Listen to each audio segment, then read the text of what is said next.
They tell stories about John Wick in the underworld. The Baba Yaga, the man you send to kill the boogeyman, the ghost who walked away, came back and burned the high table to ashes. But there's one story they don't tell. The one that happened in the space between his retirement and his return. The 72 hours when John Wick disappeared completely. When even Winston couldn't find him. When the Continental went silent and the entire underworld held its breath. This is that story, and it started 3 years after Helen died. John had been trying, really trying, to stay out, to honor her memory by living the life she'd wanted for him. The house was clean, the grass was mowed, dog was healthy and happy. But at night in the silence he could still hear it, the sound of his old life, calling him back like a siren song. Then the package arrived. No return address, no postage. Just sitting on his porch at dawn like it had grown there overnight. Inside, wrapped in black silk, was something John hadn't seen in 15 years. A silver coin, not gold, silver. His hands trembled as he held it. On one side, a tree with roots that became serpents. On the other, the Roman numeral 3 and a word in Latin he'd hoped never to see again. Triptolemus, the third garden. Beneath the coin was a note, handwritten, elegant, in a script John recognized immediately because he'd seen it on his wedding invitation. Helen's handwriting. My love, if you're reading this, I'm gone. And there's something I never told you, something you need to know. The garden opens at midnight, Pier 71. Come alone, please. This is the only way to set you free. John's blood went cold. Helen had been dead for 3 years. This was impossible. But the handwriting was perfect. Every loop, every curve, exactly as she wrote. Someone was playing a game, a dangerous game, and John Wick was about to show them why that was a mistake. Pier 71 in Brooklyn was supposed to be abandoned. City condemned it after a fire in 2009. But when John arrived at 11:55, he found it alive with dark purpose. Torches lined the old dock, burning with that same cold white flame he'd seen only once before, in the ceremony where he'd sworn his oath to the Ruska Roma, before the Continental, before the table, back when the underworld still believed in older gods. At the end of the pier stood a door, iron, ancient, covered in symbols that predated Christianity, and standing before it a woman. For one heart-stopping moment, John thought, but no, she was younger, mid-20s. Helen's face, but sharper, colder, eyes that had seen violence and learned to love it. Hello, Jonathan, she said. Her voice was Helena's voice, but wrong, like a recording played at the wrong speed. Who are you?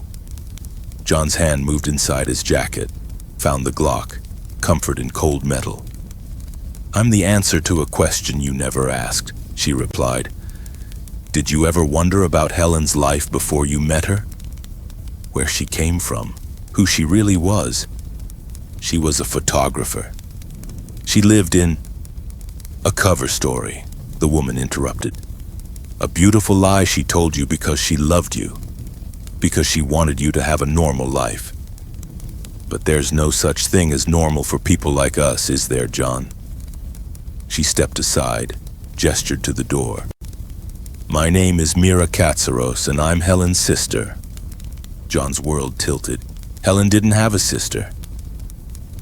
Helen didn't have a legal sister, but we shared blood.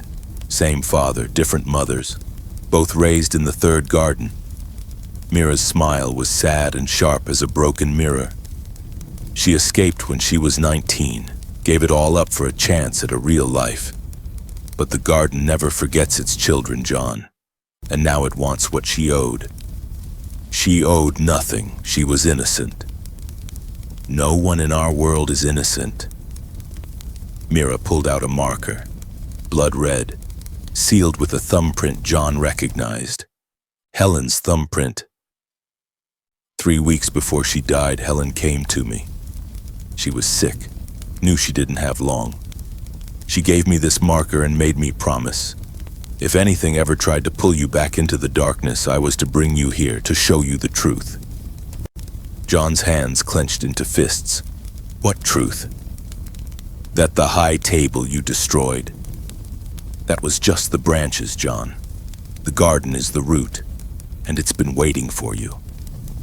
The door opened. Beyond it, stairs descending into earth and stone and something older than memory. John looked at Mira, at Helen's face twisted by a life his wife had escaped, at the marker that bore his wife's final oath. What's down there? The man who trained Helen. The man who let her go. The man who's been protecting you from the shadows for 7 years. Mira's eyes glistened. Your father-in-law. John descended. The third garden wasn't like the Continental, no luxury, no pretense of civilization. It was older than that. Stone chambers carved from bedrock lit by those same cold flames, symbols on every surface. Some he recognized from the director's theater, from the elder's tent. Others were older still. In the center chamber, a man waited. He sat in a chair made of black wood and silver nails. Ancient, regal, wearing a simple gray suit that somehow looked more dangerous than any armor. His face was weathered, Mediterranean, marked by scars that told stories of centuries. He was old, impossibly old, but his eyes burned with the vitality of youth. Jonathan Jardani Jovanovich Wick, the man said, his voice like stone grinding stone. Baba Yaga, the man who killed his way out of hell. My daughter chose well. Helen never mentioned you, John said, his voice flat, controlled, the way it got before violence. I asked her not to. I gave her the rarest gift our world can offer, freedom, complete severance, new identity, new life, on one condition. The old man stood. That if you ever became what you once were, the monster, the killer, the ghost, she would use the marker I gave her. Bring you to me so I could offer you the same gift. I don't want your gift, not for you. The old man, Helen's father, stepped closer. For her memory.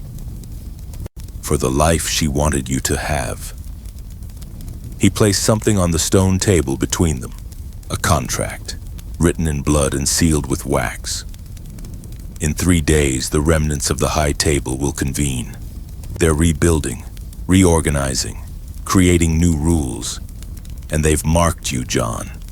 Not for death. You've proven that's impossible, but for eternal servitude. They're going to invoke the first law, bind you to the underworld forever, make you their living weapon. John's jaw clenched. Let them try. You can't fight the first law, no one can. It was written before guns, before steel, written in the old language by the old gods. Helen's father's eyes held genuine sadness. But there is a way out. The garden operates outside the table's jurisdiction, under older authority. I can sever you completely. Erase every debt, every marker, every oath. Make you invisible to their world. Why would you do that? Because Helen begged me to. With her last breath, she made me promise. If the darkness came for you again, I would save you from it.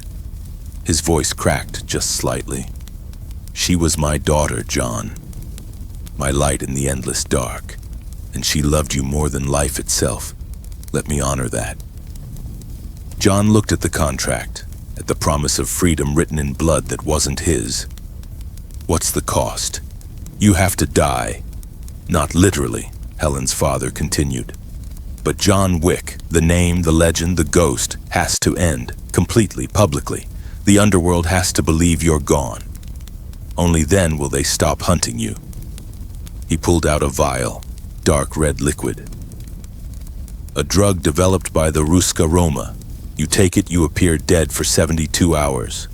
Heartbeat stops, breathing stops, body temperature drops, completely convincing. I'll handle the rest, the body, the cremation, the rumors, and when you wake up, you'll be free. New identity, new life, the one Helen wanted for you. John stared at the vial, at his escape, his freedom, his betrayal of everything he'd fought for. And if I refuse, then in 3 days you'll be bound to them forever. Not as John Wick, the legendary assassin, but as the table's property, their slave, their weapon, everything Helen died to save you from. John picked up the vial, turned it in his fingers. The liquid moved like blood, like mercury, like sin. She really wanted this? Helen's father nodded. More than anything. For a long moment, John said nothing. Then he smiled.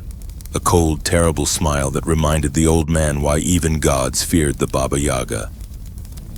Tell me about this first law. Here's what John Wick understood that Helen's father didn't. Helen hadn't asked him to run. She'd asked him to be saved. And there's only one way to be saved from the underworld. You burn it down until there's nothing left to bind you. The first law, John said, setting the vial down, requires unanimous consent of the remaining table members. All 12. Helen's father's eyes widened. Jonathan, how many are left? I don't know what you're... How many? John's voice was quiet, final. 7, the old man whispered. After you killed the elder and the marquis, 7 remain. Where? They're scattered, hidden, protected by ... Where? Helen's father looked at this man. This monster his daughter had loved and understood. There was no saving John Wick, because John Wick didn't want to be saved, he wanted to be free. And there was only one language he spoke fluently enough to negotiate that freedom. Violence. There's a gathering, he said quietly.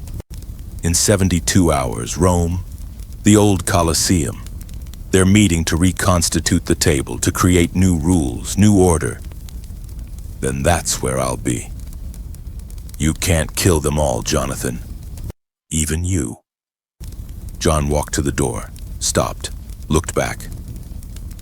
Helen loved me because she thought I could change, thought I could be something other than what I am. His voice was soft, gentle, filled with a sadness deeper than any grave. But she was wrong. Not about me, about change. You don't change by running from what you are, you change by accepting it, mastering it, and using it to protect the people you love. He pulled his Glock, checked the magazine, loaded a round into the chamber. I couldn't save Helen, but I can honor her memory, and she wanted me free, so I'll free myself the only way I know how. Sound of gun cocking, footsteps echoing. Helen's father watched him go, then looked at Mira, who'd been standing in the shadows the whole time. Follow him, he commanded. Father, he's going to... I know what he's going to do. That's why you need to be there, to witness it, to tell the story. The old man's eyes were ancient and sad. Helen chose a monster, but sometimes monsters are the only things that can kill gods. 72 hours later, Rome. The Colosseum at midnight looks like a mouthful of broken teeth. Ancient, hungry, patient. John Wick walked through its corridors like a ghost, except ghosts don't carry 2 Glocks, a Benelli M4, and enough ammunition to start a small war. The high table had gathered in the center of the arena. 7 members, each with their personal guards, their elite assassins, their supernatural protections. 43 people in total, against 1 man. Mira watched from the shadows as John stepped into the firelight. The table members looked up, saw him, and despite their power, despite their guards, despite everything, they were afraid, because they understood what John's presence meant. This wasn't an assassination, this was an execution. Jonathan Wick, the eldest member spoke, her voice echoing off ancient stone. You dare come before... John shot her between the eyes. What happened next wasn't a fight. It was a symphony of violence. John moved like water, like smoke, like inevitability itself. Every shot found its mark. Every movement flowed into the next. The high table's guards were the best in the world, trained since childhood, loyal unto death, armed with the finest weapons money could buy. It didn't matter. John Wick was something they'd never prepared for. Not a man, not a ghost, but a force of nature, a fundamental constant of the underworld. If you take something from John Wick, he will take everything from you. And they'd taken everything. 6 minutes, that's how long it took. 6 minutes and the high table ceased to exist. John stood in the center of the arena, surrounded by bodies, gun smoke, and the echo of his own breathing. His suit was torn, blood, most of it not his, soaked his shirt. But he was alive, and he was free. Mira stepped from the shadows, looked at the carnage, at this man who'd just murdered the pillars of the underworld. Helen would have hated this, she whispered. John lowered his gun. I know. Then why? Because she loved me anyway.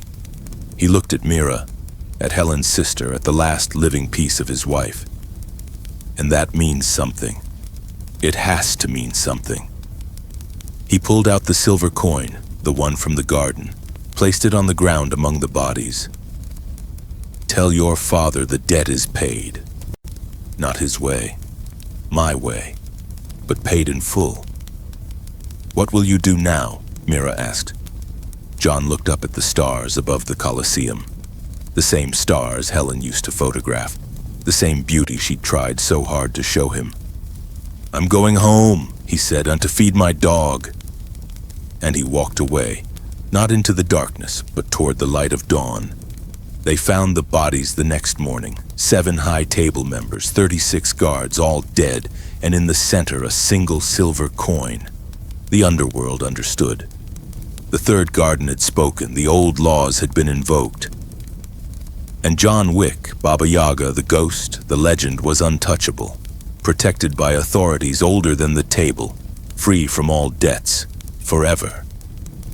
Winston heard the news over breakfast, smiled into his coffee. Well played, Jonathan, he murmured.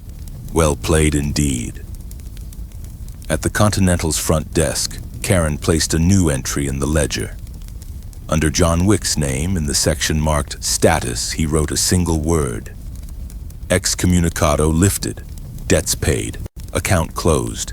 And in John's house in New Jersey, as morning light streamed through the windows, John Wick sat in his kitchen, dog at his feet, coffee in hand, Helen's photo on the table. I'm free now, he whispered to her image. Free to remember you, free to honor you, free to be the man you believed I could be.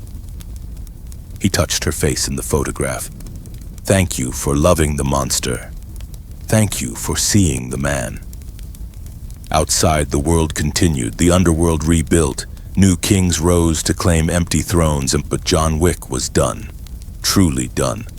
Not because he'd run from his past, but because he'd ended it. And in that ending found something Helen had always promised him. Peace. In a world of debts and blood oaths, John Wick found the one thing no coin could buy, the freedom to choose who he wanted to be. And sometimes the greatest act of love isn't changing for someone. It's being willing to destroy everything to honor their memory.